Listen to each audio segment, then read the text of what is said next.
আমার বাবা রিক্সা চালায়, আমার বাবা মধ্যবিত্ত, আমার ফ্যামিলি মধ্যবিত্ত, এইগুলো আমি বলছি বাস্তবতা যেটা, কিন্তু তা ওনারা করে না। আর যে অনেক অনেক মেয়েরা আছে যারা মিথ্যা কথা বলে ছেলেদের সাথে সম্পর্ক করে, ওই মেয়েরা ভালো। যারা বাস্তব সত্য ঘটনা বলে তাদেরকে ছেলেরা করে না। তো এইটাই, এরকম কোনো মানুষ হয়তো পৃথিবীতে আমার জন্য জন্ম নেয় নাই যে আমার পাশে আসবে, আমার বড় ভাই নাই ওরকমভাবে আমাকে ভাইয়ের মতন আগলায় রাখবে, বা অনেক ভাইরা আছে যে স্বামীর স্ত্রীর মতন সম্পর্ক আমার সাথে করবে, ওরকম সম্পর্ক কেউ করতে চায় না।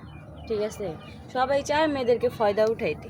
সব মেয়েরা হয়তো, অনেক অনেক মেয়েরা আছে প্রতারণা করে, কিন্তু অনেক মেয়েদের জন্য যে আমাদেরকে বলা হবে এমনটা কিন্তু না, হাতের 5টা আঙুল এক সমান না। তো ওরা প্রতারণা করছে এই কারণে আমরাও প্রতারণা করব, এটা কিন্তু না।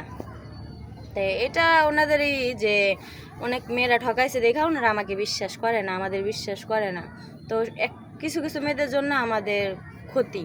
তো যাই হোক, আমি চাই একটা ভালো মনের মানুষ, সে যদি বিবাহিত হয় আমার কোনো সমস্যা নাই, তার বয়স যদি বেশিও হয় আমার তাতেও কোনো সমস্যা নেই।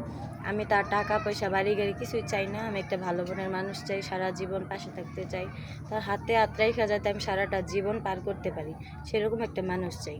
আমার ভুল হলে সে ধরায় দিব, তার ভুল হলে আমি ধরায় দিব, এটাই তো, তাই না? তো ভালোবাসাটা সবচেয়ে বেশি ইম্পর্টেন্ট। আমি একটা ভালোবাসার মানুষ চাই, আর কিছুই চাই না।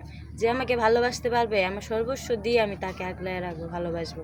তার ফ্যামিলিকে আমি আমার ফ্যামিলির চেয়েও বেশি করার চেষ্টা করবো। আমি এরকম একটা মানুষ চাই। আচ্ছা, আমরা চেষ্টা করব আপনার ভিডিওটা পাবলিক করার পর হয়তো অনেকেই নক করবে, তো আপনার কোনো পার্সোনাল ফোন নম্বর যদি থাকে তো দিতে পারেন, সরাসরি আপনার সাথে যোগাযোগ করবে। না ভাইয়া, আমার পার্সোনাল কোনো ফোন নাই। আমার মার একটা সেলাই মেশিন ছিল, আমার একটা ফোন ছিল। আমার বাবা অনেক কষ্ট করে লোনে আমাকে ফোনটা কিনে দিছিল। তো ওই ফোনটা আর আমার মার সেলাই মেশিনটা দুটোটাই বিক্রি করে দেওয়া হয়েছে। আমি আগে টুকটাক কাজ করতাম, সংসার করতাম, কিন্তু এখন তাও করতে পারি না। বাবা অ্যাক্সিডেন্টের কারণে ওই সব বিক্রি করে বাবার চিকিৎসা করা হয়েছে। 2-2.5 মাস হয়েছে, এই কারণে আমার কাছে কোনো ফোন নাই আর। ঠিক আছে, আপনার দুঃখের কথা আমরা শুনলাম। দর্শকবিন্দু মেয়েটার দুঃখের কথা শুনলেন, তার অবস্থাটা কেমন বা করুণ অবস্থার মধ্যে আছে।